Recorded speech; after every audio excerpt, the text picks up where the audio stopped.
Today, at 8 months pregnant, I was humiliated by my mother-in-law and my husband's mistress working together. My husband kicked me out of the house and left me standing in the freezing wind. They thought I would beg, cry, or crawl back. But no one expected that on that very night. I made a decision that would change everyone's fate, a decision that would lead the Cooper family to ruin, and me, step by step, to rebirth. Today marks the 8th month of my pregnancy. Out of nowhere, Mrs. Cooper announced we were having guests over for dinner and told me to cook 12 dishes. I stood in the kitchen with my huge belly, my lower back feeling like it was about to snap. My feet were so swollen I couldn't fit into my slippers, so I stood barefoot on the cold tiles. The oil fumes made me cough non-stop, and it was getting harder and harder to breathe. From 3 p.m. until 8 p.m., I cooked alone, chopping vegetables, simmering soup, frying fish. Sweat glued my hair to my face, and 3 blisters had formed on my hands from hot oil. Laughter floated in from the living room. By the time I served the last dish, everyone had already eaten half their meal. Mrs. Cooper glared at me. "You're so slow. The guests are starving." I leaned against the wall and slowly sat down, my stomach tightening painfully. "Mom, my back really hurts," I murmured. "Stop being dramatic," she snapped. "Every woman gets pregnant." My childhood friend, Lily Hart, sat across from me. She was dressed beautifully today in a bright red dress. She stared at me for a long moment, then suddenly laughed. "Rachel, why are the spots on your face getting worse?" "They look terrible." The table fell silent for a second. Mrs. Cooper added, "Exactly. When I was pregnant with Jason, my skin was glowing." Lily blinked innocently. "Maybe something's wrong with her body." I heard too many pregnancy spots might mean the baby isn't healthy. My face burned. 7 or 8 people turned to stare at me. Some snickered. Some shook their heads. I felt like I had been stripped naked and thrown on the street. "Lily," I said, my voice shaking, "you owe me an apology." "Apologize?" Lily widened her eyes dramatically. "I was just telling the truth. Jason, look at Rachel, she can't even take a joke." My husband, Jason Cooper, sat at the head of the table. He shot me a frown. "Enough. It's dinner. Stop making a scene. I want her to apologize." I insisted. Mrs. Cooper slammed her chopsticks down. "Rachel Parker, are you trying to ruin this dinner?" Jason suddenly stood, walked over, and grabbed my arm. "If you don't want to eat, then get out." I stared at him in disbelief. He yanked me up. My 8-month belly lurched violently, sending a sharp pain through me. "Jason, my stomach." "Get out." He pulled open the front door. A blast of icy wind hit me. I was wearing only a thin maternity dress, and goosebumps erupted across my skin. Mrs. Cooper called from behind, "Our Cooper family doesn't need a daughter-in-law like you." The door slammed shut in my face, through the glass. I saw them sit back down. Lily served Jason food. Jason smiled. Everyone smiled. I stood alone in the bitter wind. My stomach tightened again. Contractions. I crouched down slowly, tears freezing on my face. My feet were so swollen that every step felt like stepping on needles. Inside, the warm lights glowed. Laughter continued. I pulled out my phone with stiff fingers, opened the hospital app, and booked an induction appointment for the next day. Then I stood up, dragging my heavy, swollen legs away from that house. In the dark, I whispered, "I won't be having this baby." I walked 10 miles. By the time I got home, it was already 1 a.m. My whole body was frozen. My legs were twice their normal size, and my ankles had completely disappeared. I tried to unlock the door, but my hands were shaking so badly the key wouldn't fit in the lock. Suddenly, the door swung open. Jason Cooper stood there with a stormy expression. The first thing he said was, "You didn't pick up your phone. Were you planning to die out there?" I froze. "Where were you?" He grabbed my arm and pulled me inside. "It's the middle of the night. Why didn't you come home?" My lips were purple. I was trembling uncontrollably. "Speak," he shouted. "I walked 10 miles. My teeth chattered. My phone died." 10 miles? Jason sneered. "Keep lying. Go on. Did you run off to cry to your mom again?" I stared at him, suddenly realizing how unfamiliar he looked to me. "It's about Lily," I said softly. "I want her to apologize." "Lily again." Jason ran a hand through his hair in irritation. "You know she's straightforward. Why do you have to take everything so seriously? Why are you so sensitive? She said I was ugly, that my baby wasn't healthy. So what?" Jason stared at me. "Was she wrong? You do have spots on your face.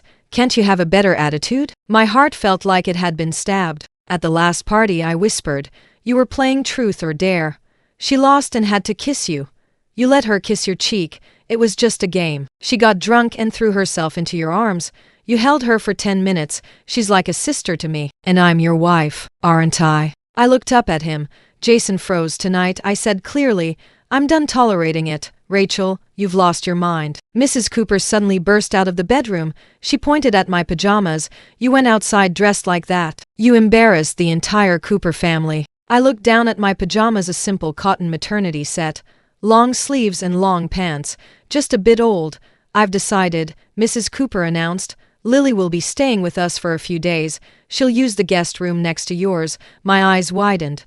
Why? Why? Mrs. Cooper screeched. You're 8 months pregnant. You can't do anything. Lily keeps me company. She helps Jason with work. And you? Besides pretending to be pitiful with your big belly, what can you do? Jason added, Mom's right.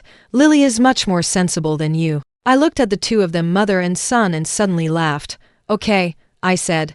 Then you can both go to hell. The next morning, when I opened the bedroom door, Lily walked out of the guest room wearing a silk nightdress, pale pink, spaghetti straps. Very short. I recognized it instantly. Jason had bought it for me on his business trip to France last month. He said it was a gift for me, but he never gave it to me. Now I knew where it went. Lily twirled in front of me, pretty, right? Jason gave it to me.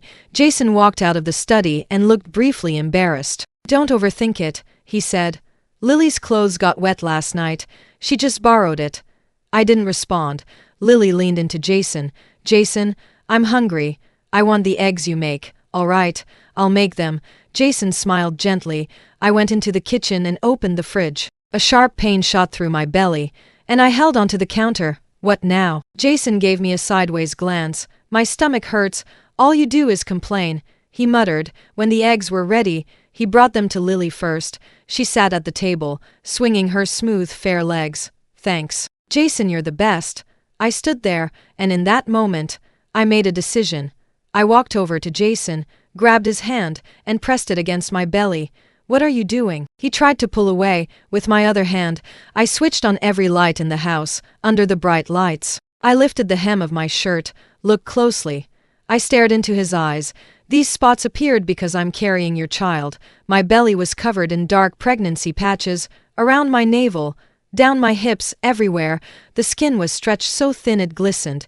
In some places, tiny cracks had formed. Jason stared. Confusion turned to shock, then to disgust. He gagged and jerked his hand back violently. He pointed at my belly, unable to speak. Ugly, isn't it? I lowered my shirt. Your mother kept Lily here so she can replace me after I give birth. That was the plan, wasn't it? Rachel, you're insane. Jason's face flushed. Say one more crazy thing and I really will sleep in her room. Go ahead, I said calmly. Just then, Lily suddenly gasped. Oh no! I think I left my phone in the room, Jason. Can you go find it for me? Jason immediately went to the guest room. 5 minutes later, he stormed out. Rachel, where is Lily? What? She's gone. Her phone is on the bed, but she's not. Did you chase her out? Answer me. I've been standing right here. Liar. Jason's eyes were red. She's a girl. What if something happens to her? Rachel, how can you be so cruel? I looked at him and felt exhausted down to my bones. You're scared something might happen to her, I said quietly. But what about me? I've been in pain all morning. Did you ask even once? Jason froze. He raised his hand as if to hit me but stopped midair, because my pregnant belly blocked his view. Jason, I said, staring at his raised hand. If you touch me today, I swear you'll regret it for the rest of your life. He slowly lowered his hand. When Lily comes back, Jason growled. If she has even one scratch, Rachel, you'll pay. He turned to leave. I suddenly remembered something. Oh, by the way, I scheduled an induction. The surgery is tomorrow at 2 p.m. Jason spun around. What did you say? The baby, I said calmly. I'm not keeping it. His eyes widened. Then he rushed toward me and grabbed me. You dare? That's my child. Only now you remember it's your child? I laughed. Too late. He shook with rage and suddenly shoved me hard. I stumbled backward and hit the edge of the dining table. A violent pain exploded through me.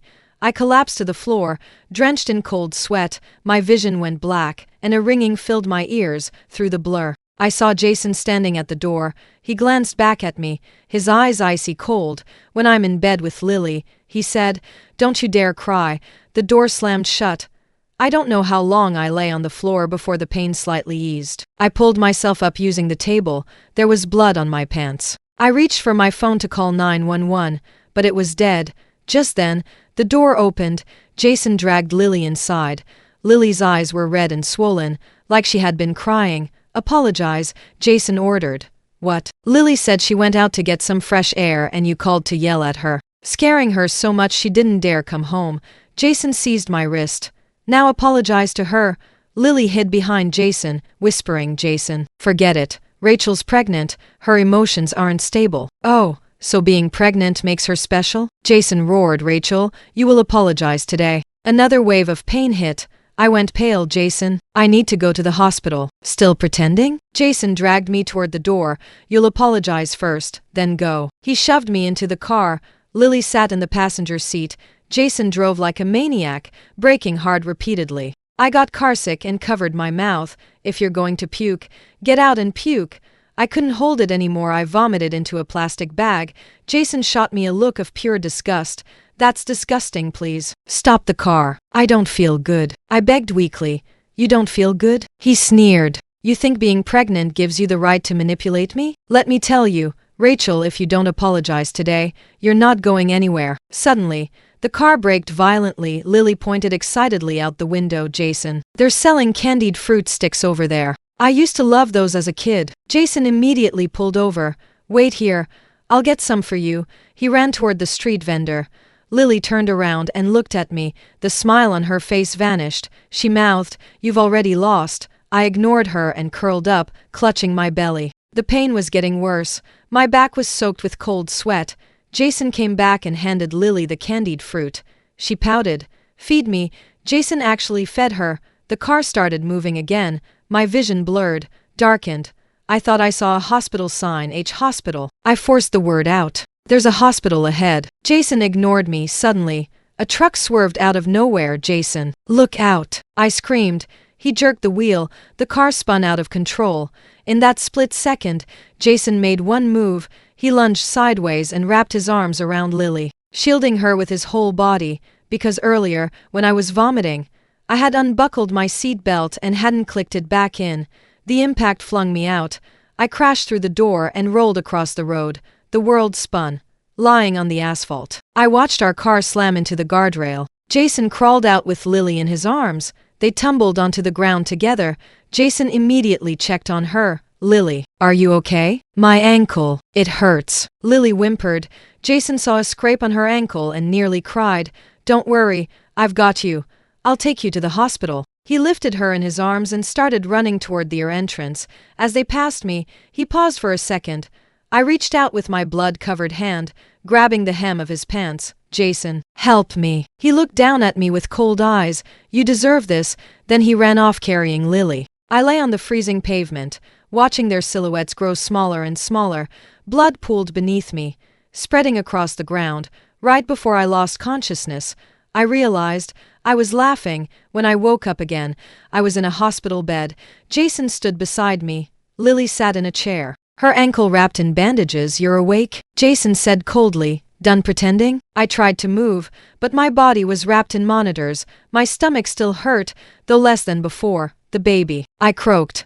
A nurse walked in. "The baby is fine for now, but you have signs of a threatened miscarriage. You must stay in bed." Jason snorted. "Did you hear that? The baby is fine. What are you putting on a show for?" I stared at the ceiling. "Apologize," Jason said again. "Lily cried several times because of you." Lily said softly. "Jason, don't be so harsh. Rachel just woke up. You see how considerate she is?" Jason pointed at Lily. "And you? What else can you do besides cause trouble?" I didn't respond. Jason took my silence as agreement. His tone softened a little. "Just say sorry to Lily and we'll put this behind us. After that, rest and stop making drama." I slowly turned my head toward him.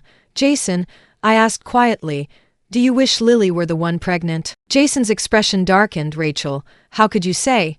Do you regret marrying me?" I continued. "If Lily were carrying your child, your mother would be thrilled. and you would be happy too, wouldn't you? Rachel Parker. Jason exploded. Say that again. I pulled out the 4-needle. Blood beaded. I threw off the blanket and got out of bed. What are you doing? The nurse gasped. I'm leaving. You're crazy. Jason grabbed me. You don't want the baby anymore? I smiled. You always said I'm using the baby to tie you down. Well, good news, I'm not tying you anymore. I pulled my arm free and headed for the door. A sharp pain hit again. I collapsed to my knees, blood soaked through the gown. The nurse rushed forward. Lie down. You're bleeding again. Jason just stood there, still pretending, he said. I clutched the nurse's arm with the last of my strength. Tell the doctor. I agree to the induction. Then everything went black. When I woke up again, I was in the pre-op room. A doctor stood beside my bed. Mrs. Parker, the fetus is unstable. Are you sure you want to proceed with the induction? Yes, I said calmly. Your husband is outside. He said he wants to talk to you. I don't want to see him, I said. Start the surgery. The doctor hesitated, then handed me a consent form. I signed my name. Rachel Parker. After signing, I borrowed the nurse's phone and made a call. I called Mrs. Cooper. The moment she picked up, she screamed, Rachel, you finally called? Where did you run off to last night? Get home and cook. Mom, I interrupted quietly. I want a divorce. Silence for 3 seconds. What did you say? I said. I repeated slowly. I want to divorce Jason Cooper. My lawyer will send the paperwork tomorrow. I don't want anything from the Cooper family. I just want freedom. Mrs. Cooper shrieked. Curse me for being ungrateful, heartless, shameless.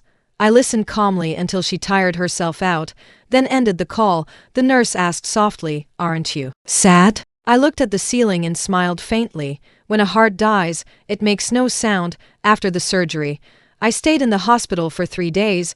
Jason never visited once. Mrs. Cooper came one time, tossed out, fine, divorce, you think my son can't find better, and left. On the 4th day, I was discharged. I packed my things, only a backpack. I didn't take anything from the Cooper house, only my ID and bank cards. At the stairwell, I saw Lily. She leaned against the wall like she had been waiting. When she saw me, she smiled. Leaving already? I ignored her and kept walking. You think you're really leaving? Lily's voice turned cold. You think aborting the baby means Jason will let you go? I stopped. She stepped closer. Jason hates you now because you got rid of his child, but once his anger passes, what if you come crawling back to him? I can't let that happen. I turned to face her. What are you trying to say? I want you gone, Lily whispered. Forever. Then she suddenly grabbed my arm and flung herself backward down the stairs. Ah! She screamed. Rachel pushed me. I reacted instinctively, grabbing the railing so she wouldn't drag me down. But Lily deliberately rolled down the steps, landing at the landing and clutching her belly, groaning. Footsteps thundered toward us. Jason appeared, saw Lily on the floor, and his expression twisted. His eyes instantly filled with red. Lily. He threw himself down beside her.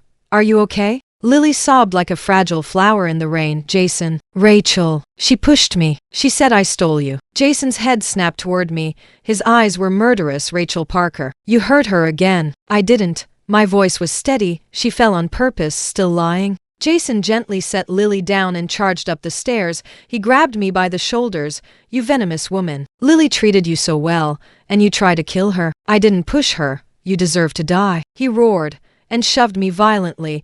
I slammed backward into the wall. The surgical wound in my abdomen tore open instantly. White-hot pain blinded me. Blood soaked through my gown in a spreading red bloom. Jason. Lily whimpered weakly downstairs. My stomach hurts. Jason immediately let go of me and ran downstairs. Don't worry, Lily. I'm taking you to get checked. He scooped her up and sprinted toward the air. He didn't spare me a single glance. I slid down the wall to the floor. Blood kept pouring out, my vision blurred. I fumbled for my phone to call 911, but my hands trembled so hard I couldn't dial. A nurse nearby screamed, Someone help. Massive hemorrhage. They lifted me onto a stretcher.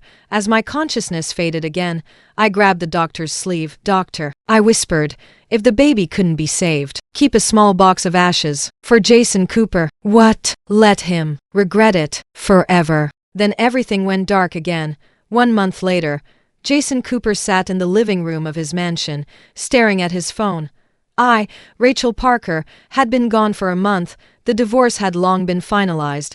I walked away with nothing, at first. Jason thought I was just being dramatic and would come back in a few days. After all, I was weak after terminating an 8-month pregnancy, broke and alone. Where could I go? But 1 week passed, then 2, then 4. I had vanished. Jason grew restless. Lily moved into the Cooper mansion, claiming the master bedroom. She flaunted her silk nightgowns around him every day, but Jason didn't seem interested. Finally, he decided to find me. He rehearsed it all as long as I apologized. He'd forgive me. The baby was gone, but we could always try again. But I had to come home. He pushed open the master bedroom door and froze. It was empty. Everything of mine was gone: my clothes, my skincare, my books. All erased. Only one thing sat on the nightstand, a small white box. Jason walked over and opened it. Inside was a tiny lock of baby hair and a sonogram photo. On the back, in delicate handwriting, "Daddy, I'm your baby, but you didn't want me." Jason's hands began to shake violently. What is this? He ran through the entire house searching for me. Room after room after room, nothing. Not a single trace. Only a few maternity outfits remained in a corner of the living room. Jason grabbed them and threw them on the floor. "Rachel, come out." I said, "Come out." No one answered. Lily came downstairs cautiously. "Jason, what's wrong?" "She's gone." Jason's eyes were red. "Rachel's really gone. Isn't that good?" Lily wrapped her arms around him. "You have me now." Jason pushed her away and collapsed onto the sofa. The doorbell rang. His assistant delivered a document. It was a confirmation of property division I had already signed, forfeiting all marital assets. Jason laughed bitterly. "She thinks this will scare me? Ridiculous." He raised the paper to tear it, then saw a final line at the bottom. "Upon signing, all marital ties are permanently dissolved. Reconciliation is impossible." Jason froze. Lily approached him, trembling. "Jason, there's something I was afraid to tell you." "What?" "Rachel's baby. It might not be yours." Jason snapped his head toward her. "What did you say?" "The timing of her pregnancy. It didn't match, and I heard she stayed in touch with an ex before she married you." "I'm not saying it's true, but if it was." Jason slammed his fist on the table. "Shut up." Lily flinched. "I was just worried you were fooled." She cried. "And even if it was your baby, Rachel didn't care. She killed it." Jason stared at her, realizing suddenly how unfamiliar her face looked. "Get out," he said. "What?" "I said get out now." Lily burst into tears and ran.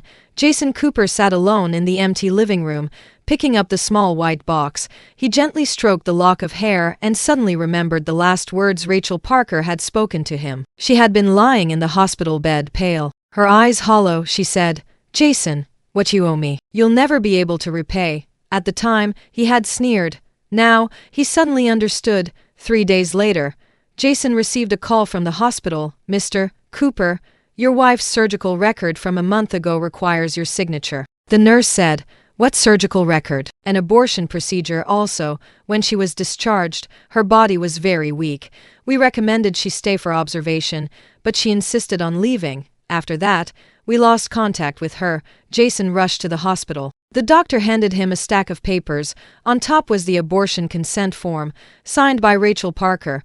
The handwriting was weak but determined. The fetus was already 8 months along. The doctor sighed. The abortion was extremely dangerous for her, and she experienced severe bleeding. Her survival was a miracle. Jason flipped to the next page. The surgical report. There was still a heartbeat when the fetus was removed. The doctor said quietly, "It was a boy. We tried to resuscitate him for half an hour, but we couldn't save him." Jason's hands trembled violently. "Why?" he croaked. "Why didn't you tell me? Your wife said you didn't want this child." The doctor said, his eyes holding a hint of reproach. "She told us exactly what you said to make her leave." Jason remembered that night. He had thrown his 8-month pregnant wife out into the cold. He remembered her trembling in the wind, her pleading eyes. He fell to his knees, and the doctor continued. "The day she was discharged, something happened on the stairs. We reviewed the security footage." The doctor opened the computer and played the video. On the screen, Rachel Parker walked up the stairs carrying a bag. Lily Hart blocked her way. They exchanged a few words. Then Lily suddenly grabbed Rachel's hand, fell backward, screaming. Rachel clung tightly to the railing and didn't fall, but Lily tumbled down the stairs. Then Jason rushed in. His eyes first landed on Lily. Then he ran up the stairs, grabbed Rachel, and shoved her hard. Rachel slammed into the wall, blood seeping through her clothes. And Jason didn't even look. He carried Lily to the emergency room. Rachel lay alone in a pool of blood until a nurse found her. The video ended. Jason collapsed to the floor, covering his face. His shoulders shook violently, but no sound came out. He remembered. That day, Rachel had clung to his pants, begging him to save her. He had said, "Serves you right," and carried Lily away. His wife, carrying his 8-month-old child, had been slammed against the wall, bleeding profusely, and he had gone to the ER with another woman. His child had struggled on the operating table for half an hour, and died, and for the past month he had blamed Rachel for being cruel. Jason finally let out a beast-like wail. He knelt in the hospital corridor, banging his head hard against the floor. Blood ran down his face. Doctors and nurses watched from a distance. No one approached. Jason cried for an entire hour. Then he stood, wiped his face, and took out his phone.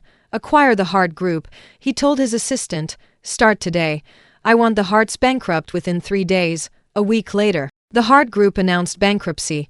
Jason bought all of the Hart family's assets at far below market value, then sold them off cheaply, completely destroying their financial foundation.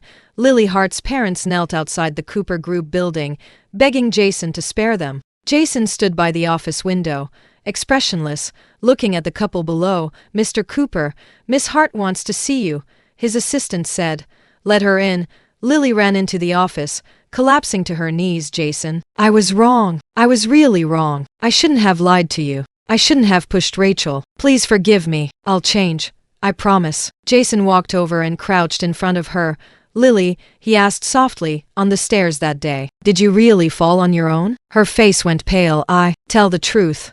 I fell on my own," Lily cried. "But I only did it to get Rachel away from you. I love you, Jason. I've loved you since I was 16. Why should Rachel take you from me?" Jason smiled. "Because she's my wife," he said, standing up. "Because she was carrying my child. Because she loved me for 10 years. So what?" Lily screamed. "She's gone now. She doesn't love you. Only I love you." Jason pressed the call button. 2 security guards came in. "Take Miss Hart to a psychiatric hospital," Jason said, turning around. "She needs treatment." "No." Lily struggled. "Jason, you can't do this. We grew up together. You promised to always protect me." Jason's back was to her, his voice cold.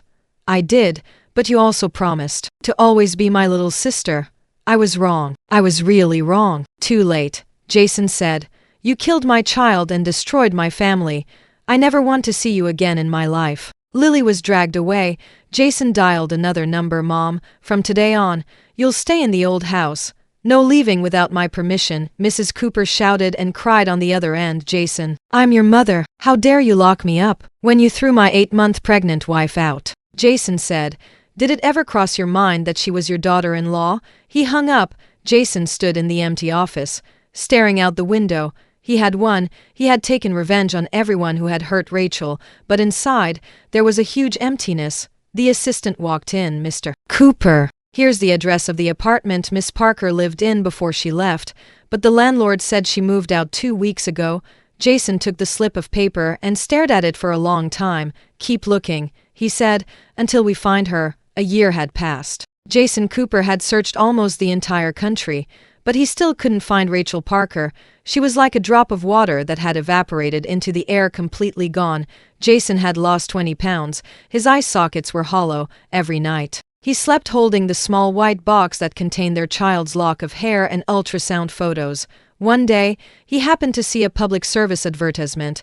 The theme was, "Pregnancy marks are not flaws, they are greatness." On the screen, a woman stood at a podium, wearing a simple white shirt and black slacks. Her face bore faint spots, yet her smile was confident and radiant. She said, "Every mark, every line left by pregnancy is a medal of life. They aren't ugly, they are a mother's first gift to her child." Thunderous applause erupted from the audience. Jason stared at the screen, his fingers trembling. It was Rachel. She had changed a lot. Her short hair had grown into a long ponytail. The spots on her face were still there, but she no longer hid them. Instead, she wore light makeup, incorporating them naturally into her look. She had lost weight, but her eyes shone with a light Jason had never seen before. Confidence, determination, serenity. At the end of the ad, text appeared. Speaker, Rachel Parker, founder of the Women's Health Charity Foundation. Jason frantically searched for the foundation online and found the official website. The homepage featured Rachel's photo and a short bio. Rachel Parker, former senior media professional, now dedicated to women's health advocacy. Below was an interview. The reporter asked, "What inspired you to start this work?" Rachel answered, "During my pregnancy, I experienced humiliation and harm. Later, I realized many women go through similar experiences. I want to tell every woman that your body is yours to decide for, and your worth isn't defined by others." The reporter asked, "I heard you went through a failed marriage?" Rachel smiled, "Yes, but that wasn't the end of my life, it was the beginning. Leaving the wrong person allowed me to find the right version of myself." The reporter asked, "Are you happy now?" Rachel looked at the camera, her gaze gentle. "Yes, I treat myself well because I know I am worth it." Jason stared at the screen, his eyes red. He repeated her name over and over, "Rachel, Rachel." But she couldn't hear him, she had gone far away. Jason tracked down the foundation's overseas address and immediately bought a plane ticket. After a 12-hour flight, he took a taxi straight to the building. He stood at the foot of the glass tower. Looking up, the sun was bright, and he squinted. A black sedan stopped at the entrance. The door opened, and Rachel stepped out. She wore a beige trench coat and high heels, carrying a folder. Her long hair floated lightly in the wind, and she wore sunglasses. Jason's heart raced. He hurried toward her. "Rachel." She paused and turned to look at him. The sunglasses hid her eyes, but Jason could feel her gaze. She looked at him for 3 seconds, then continued walking. "Rachel." Jason chased after her. "It's me, Jason Cooper." She stopped again. She removed her sunglasses, her expression calm and unreadable. "Do you need something?" she asked. Jason's throat tightened. I came to see you. You've seen me," Rachel said, putting her sunglasses back on. "Please move aside. I have a meeting, wait." Jason grabbed her wrist. "Rachel, I was wrong. I really was, all year. I've regretted every day." Rachel pulled her hand back and took a tissue from her bag. Wiping where he had touched, Jason's heart sank. "I know you hate me," he choked out, "but about the child. I didn't know it was that serious. I thought you were just upset." "Mr. Cooper," Rachel interrupted, "who are you?" Jason froze. "I don't know you," Rachel said coldly. "If you keep following me, I'll call security." "Rachel." Jason pulled out the small white box from his pocket, his hands shaking so much he could barely hold it. "Look, this is our child. I kept him." Rachel's eyes fell on the box. She paused for a second. Then she smiled. "That's good," she said. "That's what you deserve." She turned and walked toward the building. Jason ran up and knelt in front of her. People coming out of the building stopped to watch. "Rachel, please give me another chance." Jason's voice broke. "I don't want anything else, company, wealth, status. I just want you." Rachel looked down at him, her eyes like those of a stranger. "Jason," she asked softly, "where were you when the child died?" Jason froze. "You were with Lily, checking her ankle." Rachel answered for him. "You were holding her, nearly crying with concern." "And I?" "I was lying on the stairs, bleeding all over." She squatted, looking him in the eye. "The doctors later told me there was still a heartbeat when he was taken out," she said softly. "He struggled for half an hour, his little hands and feet moving. He wanted to live." Tears streamed down Jason's face, but he didn't wait for his dad. Rachel stood. "When he died, his dad was buying candied hawthorns for another woman." Without another word, she walked into the building. Security stopped. "Jason, sir, please leave." Jason knelt in place, watching Rachel's back disappear into the elevator. He finally understood. He had lost her forever. Jason waited outside Rachel's foundation office for 3 days. On the 3rd night, Rachel finally agreed to meet him. They met at a cafe. Rachel ordered an Americano, and Jason ordered water. "Speak," Rachel said, staring out the window. "What is it?" Jason took a folder out of his briefcase. "This is a transfer agreement for 30% of Cooper Group shares," he said. "I've signed it. If you sign, you become the company's 2nd largest shareholder." Rachel didn't take it also. Jason pulled out another folder. "This is a list of all my personal assets, houses, cars, savings, investments. All of it. As long as you say yes, it's yours." Rachel took a sip of her coffee. "What are the conditions?" she asked. "There are none," Jason Cooper said hoarsely. "This is what I owe you. What you owe me," Rachel set her cup down, "isn't money." "I know." Jason lowered his head. "But this is all I can do. I want to make it up to you. I don't need you to make it up to me. Rachel stood. Jason, we're even. You hurt me.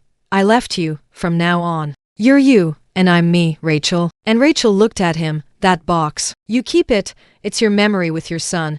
It has nothing to do with me anymore. She turned to leave.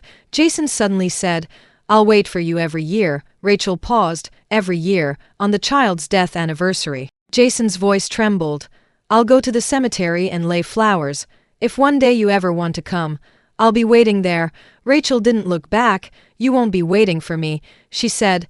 Then she opened the door and walked into the night. Jason sat in the cafe, staring at the two documents, and suddenly laughed. He laughed until tears fell. He knew Rachel would never forgive him, but every year on that day, he would go to the cemetery and lay a bouquet of white chrysanthemums.